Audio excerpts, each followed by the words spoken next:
Hey there, subscribe to my channel, and also press this bell icon so you never miss any new updates, cause whenever we upload new video you will get a notification on your phone. Part 1.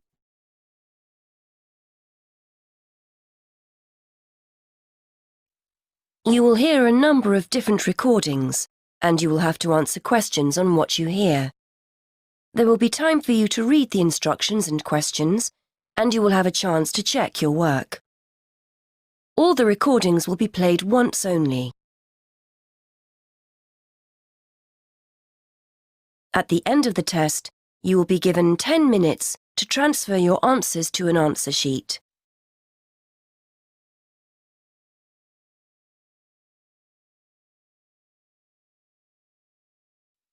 You will hear a conversation between a travel agent and a customer. The customer wants to book a coach ticket. First, you have some time to look at questions 1 to 3.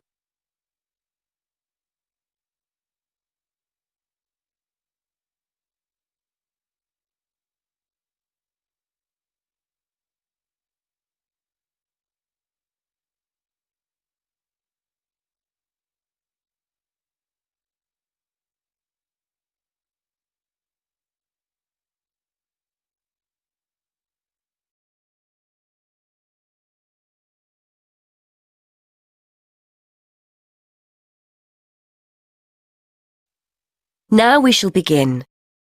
You should answer the questions as you listen, because you will not hear the recording a second time. Listen carefully and answer questions 1 to 3. Good morning. I'd like to book a coach to London.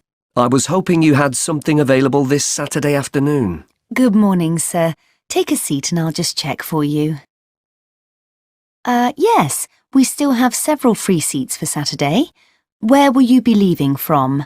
There are 3 pickup points in town: Main Street, Centenary Square, or the Central Bus Station. From Centenary Square, please. That's easier for me to get to than the bus station. And what time would you like to leave? There are coaches on the hour every hour, from 12 through till 6 p.m. Well, I'm meeting someone at the station in London and I need to be there for 4:30. So, which one would you recommend?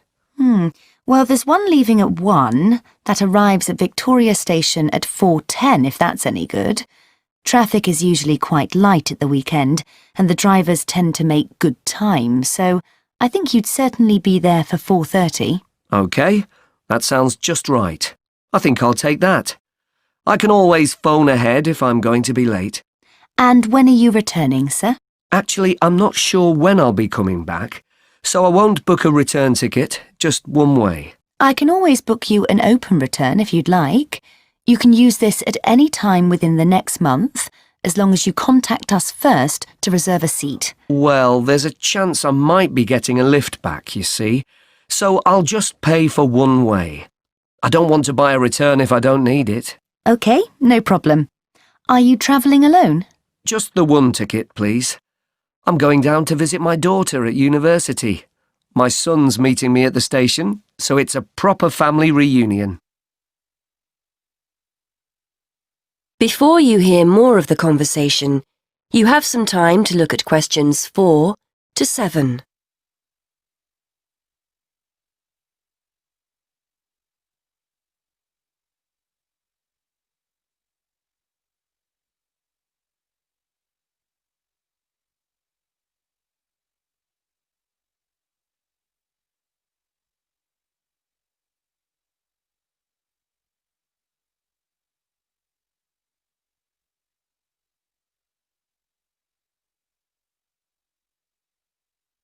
Now listen and answer questions 4 to 7. Very nice. OK, well, I can book that for you if you like, sir. That'll be £23.50. Now, I just need to take down some details. Can I have your name, please? Yes, it's Matthew Upton. That's U-P-T-O-N. And your address? 34 Allesley Road. Allesley, that's A-L-L-E-S-L-E-Y. And your telephone number? 01732 558 997. And your email address. We'll use this to send confirmation of your travel details. matt257@yahoo.co.uk. OK, thanks. Before you hear the rest of the conversation, you have some time to look at questions 8 to 10.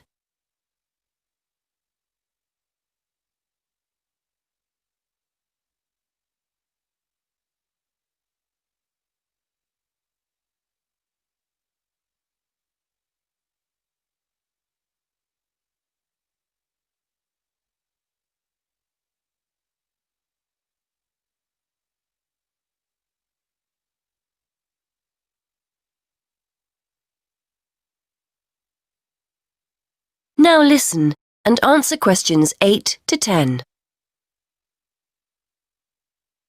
Before I forget, I'll be taking a little luggage. Is there a set luggage allowance? We offer a very good luggage allowance. You can take 2 suitcases as long as they're no more than 20 kilos each. That's 40 kilos in total, and 1 small item of hand luggage on the coach.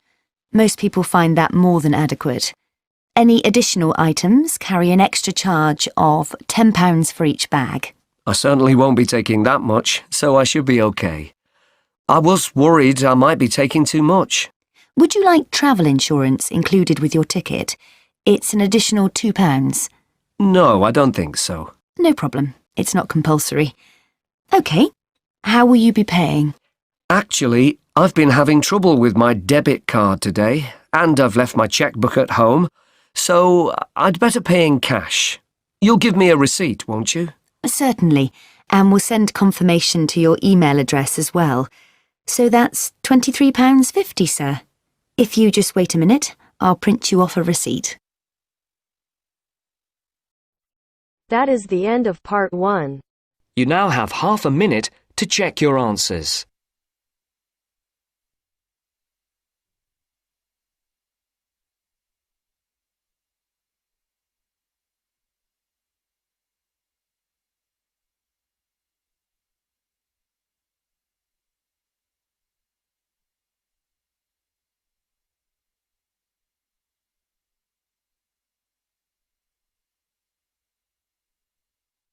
Now turns to part 2. Part 2. You will hear a presenter on a radio show. The presenter is talking to the manager of a local library. First, you have some time to look at questions 11 to 13.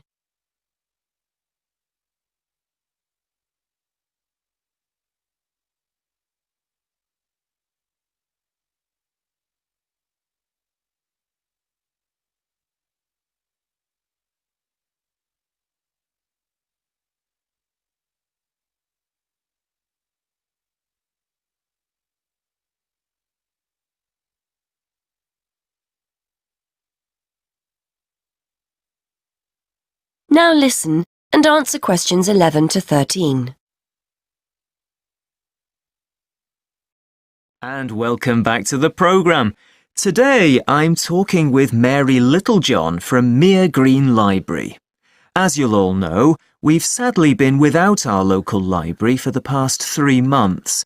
But the good news is that it's about to open again. Great news, Mary. It certainly is, Jonathan. Despite the fact that money's in short supply, I think visitors will be pleasantly surprised at how different and hopefully better everything is. Fortunately, we didn't need to replace the roof as we'd originally feared. It just needed repairing, so we were left with more money than we expected. We've been able to replace all that old wooden shelving with a more modern style. The computers have been moved to a new designated IT room, and on the subject of technology, visitors can now order and return books and CDs on their own with our new automated system, so no more queuing to be served. Sadly, money ran out before we had the chance to decorate the meeting room, but we're hoping to complete that next year. Oh, and the children's section now has some colourful new tables and chairs as well. Before you hear more of the radio show, you have some time to look at questions 14 to 16.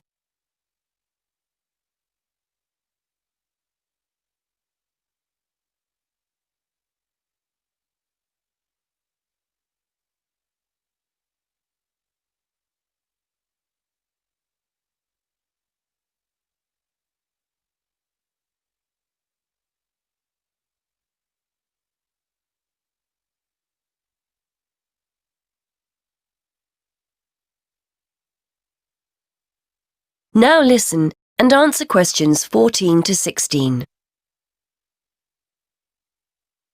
That all sounds fantastic. So, are you having a big reopening party? Well, the doors open on the 28th of August and we'll be serving tea, coffee and sandwiches at 12:30. Then we get down to business in September. The local history society will be meeting on the first Monday of each month at 7:30 as usual, and we'll be starting our Wednesday lunchtime book club at 1 o'clock. Both of those events are in the meeting room. The computer club won't be running in September as we still need to complete work in the IT suite, but this will certainly be returning in October. And we're especially looking forward to welcoming a local writer, Sally Wainwright, to a new event on the 22nd of September. This will be the first of a series of events we're calling Ask the Author. Visitors will be able to hear authors read from their latest works, ask questions, and even buy a copy of their book to take home. Before you hear more of the radio show, you have some time to look at questions 17 to 18.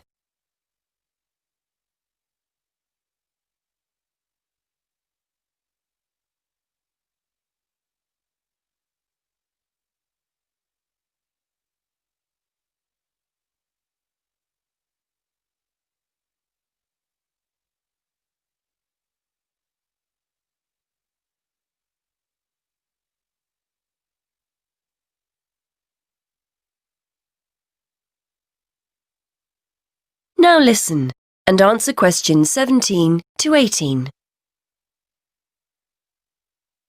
I might pop along to that one myself. Now, I understand you also have a request. Yes, that's right. We're looking for anyone who has a few spare hours each week who would like to offer their services to the library. Our computer classes have become so popular over the past year that we're thinking about starting a second session and we'll need someone to run it. The current teacher will work with you so you won't be left to sort things out on your own. We can promise the person a warm welcome and a class of very motivated people, many of whom are at quite a high level. We're also trying to do our bit to break down the generation gap, and we've been inviting some of our older citizens in to talk to school groups about the past.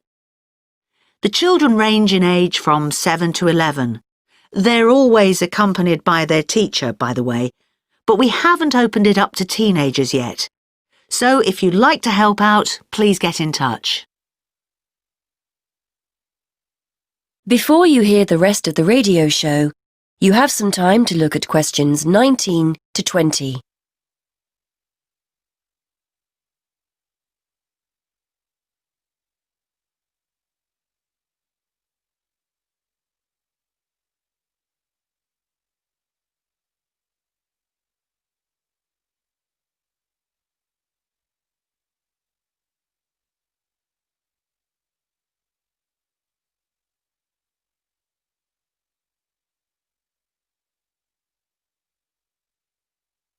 Now listen and answer questions 19 to 20.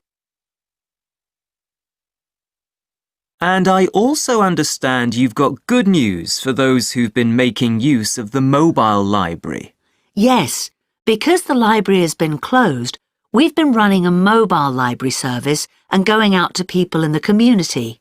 Well, feedback has been so positive about this, particularly amongst our elderly users, that we've decided to keep it going.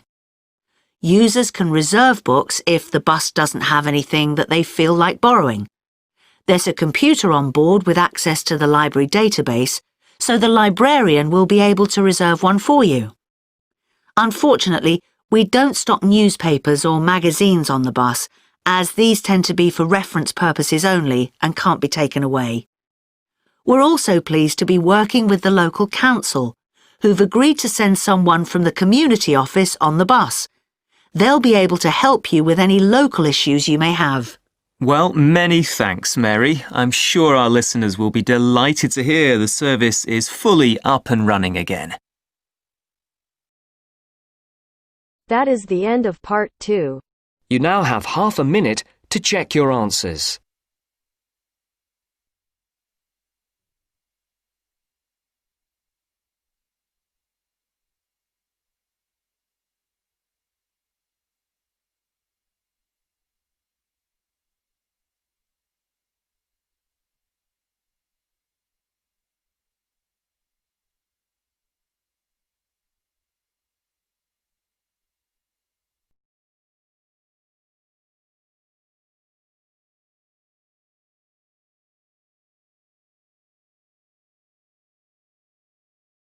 Now turns to part 3.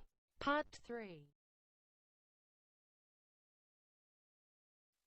You will hear a conversation between a university tutor and a student about a jobs fair. First, you have some time to look at and answer questions 21 to 23. OK, Fergus. So we've looked at your assignment, which was OK. Now, before you go, you know about the jobs fair that's coming up, don't you? Yes, it's the week after next, isn't it? The whole week, is that right? That's right. Monday through to Friday. I'd suggest making sure you get along there on Tuesday and Wednesday. Engineering companies tend to be more prominent then, rather than on Monday or the end of the week. Yes, I've got the programme for this year, and it looks like those days will be best for me.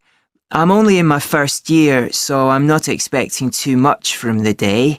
But I've heard you can pick up some valuable ideas for career paths. Well, you've still got a few years here, I know, but it's never too soon to make a good impression on potential employers. You've got the programme, so do some research. Have a look at company websites so you've got the basis for a good conversation with the people on the stands. Before you hear more of the conversation, you have some time to look at questions 24 to 27.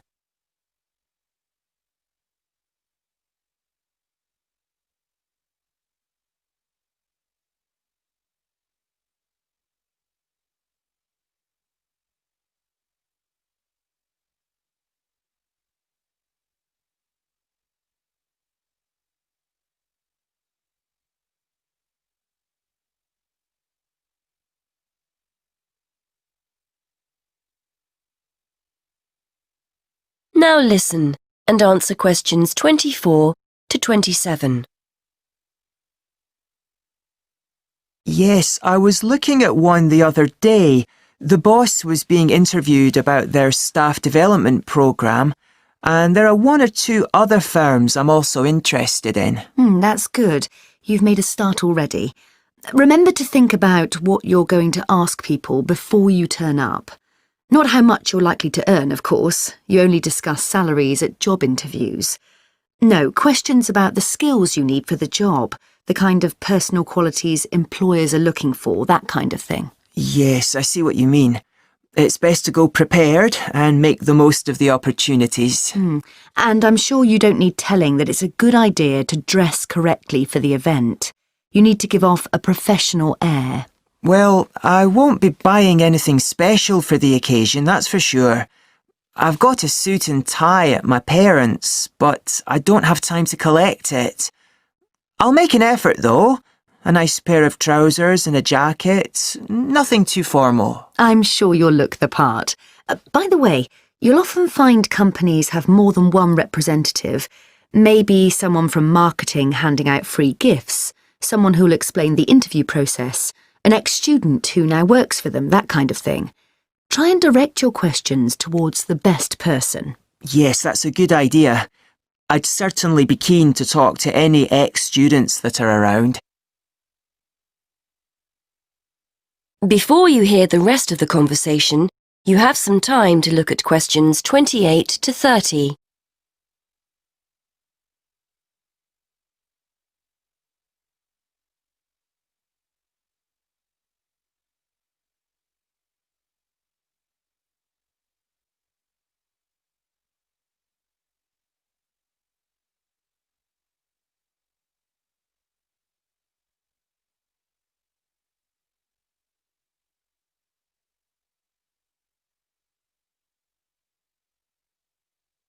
Now listen and answer questions 28 to 30. I'm sure you'll find the whole thing really useful. It's important to go to these events, and we always get great feedback from students who've attended. As long as you go with the right expectations. It's unlikely you'll come away with the promise of a job, of course. It's more about discovering what companies are looking for in potential employees. Yes. Plus, they're a great opportunity to practice things like networking, meeting new people, talking about yourself and what you do. Do you know what I mean? Definitely, yes. There will be several high-profile companies in the engineering sector, and you'll have the chance to get to know some useful people. If they give you their card or contact information, make sure you keep it safe. It's a sign they like you and want to keep in touch.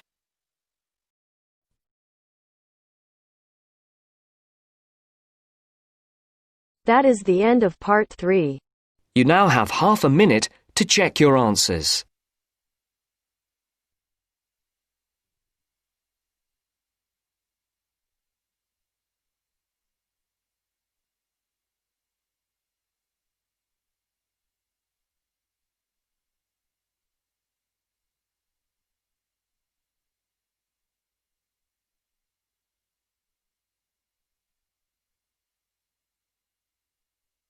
Now turns to part 4. Part 4.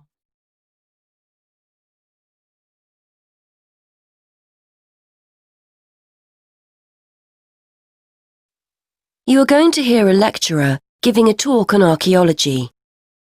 First, you have some time to look at questions 31 to 33.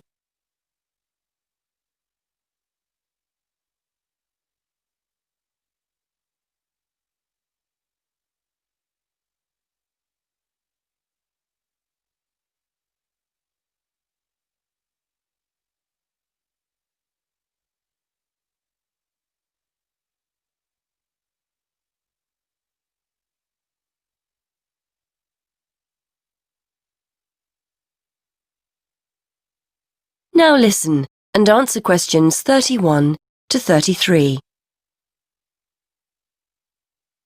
Many thanks for inviting me along today to talk to you about the results of some very interesting recent archaeological research. The saying, "you are what you eat," is often applied to present-day dietary advice. Certainly, our bodies will show evidence of whether we eat healthily or live on fast food and takeaways. This can be particularly useful in archaeological research. Through a careful analysis of the ancient bones of our ancestors, we can tell a great deal about their diet and the way they lived. I'd like to talk to you today about some research into the early settlers of some remote tropical islands in the Pacific.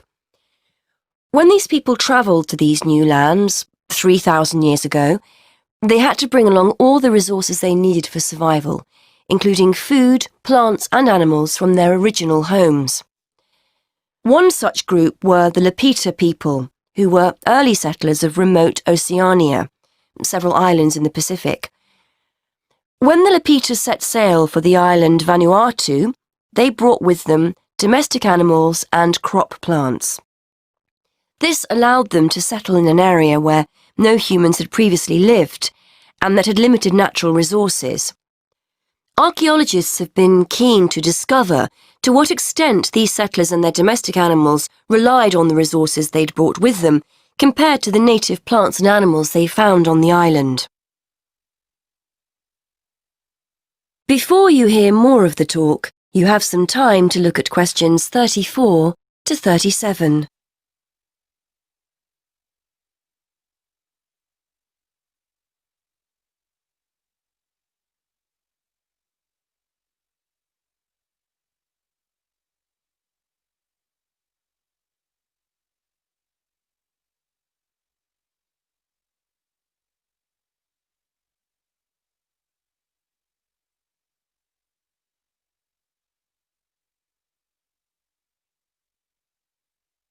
Now listen and answer questions 34 to 37.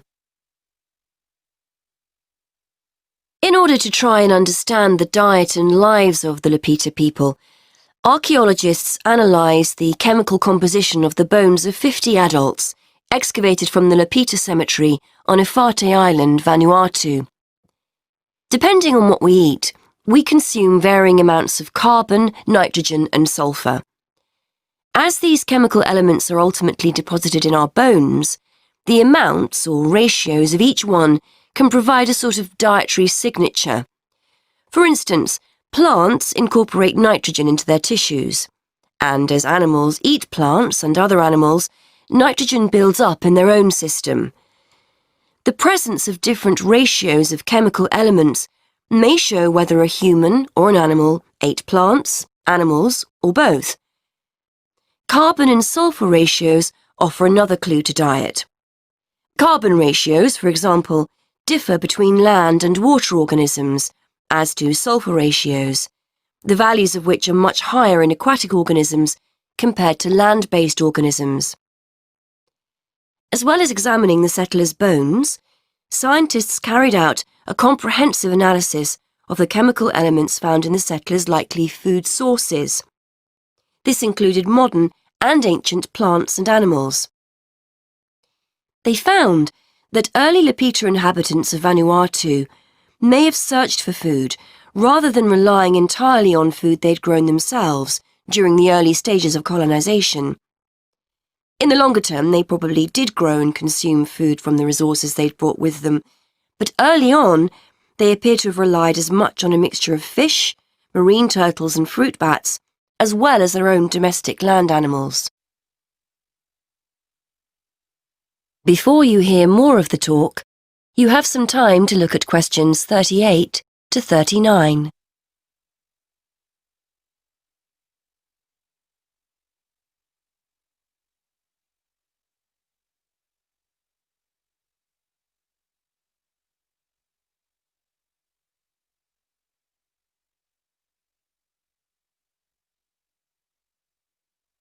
Now listen and answer questions 38 to 39. The archaeologists believe that this analysis of diet may also provide clues to the culture of the settlers. For one thing, males had much higher nitrogen levels compared to females, which indicates greater access to meat.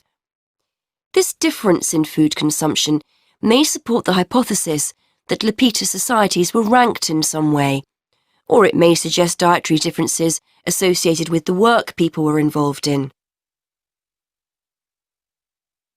Before you hear the rest of the talk, you have some time to look at question 40.